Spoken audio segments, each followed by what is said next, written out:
আপনি রূপার যে কোনো প্রকারের অর্নামেন্টস বা হচ্ছে যে কোনো কিছু এনিথিং এরকম আপনি আপনার শরীরের সাথে ইউজ করতে পারেন। তাহলে কি হবে, আপনার ক্ষেত্রে বেনিফিটেড হবেন। কারণ কি, আমাদের লাইফটা তো একটা অরা নিয়ে চলে, সেক্ষেত্রে আমরা হচ্ছে সব কিছুর সাথে একটা কানেক্টেড।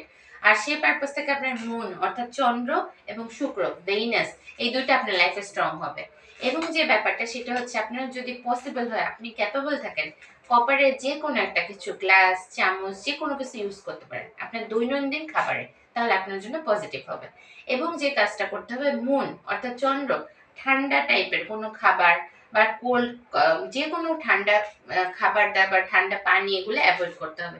তার কারণটা কি, তাহলে চন্দ্রটা আপনার স্ট্রং থাকবে, মজবুত থাকবে। এবং যে সর্বোপরি বিষয়টা সেটা হচ্ছে, আপনার রাত্রের খাবার চেষ্টা করতে হবে অন্ধকার আসার পূর্বে খাবার শেষ করার জন্য, এবং রাত্রেবেলায় কোনো প্রকার ভারী খাবার দাবার না খাওয়াই উত্তম।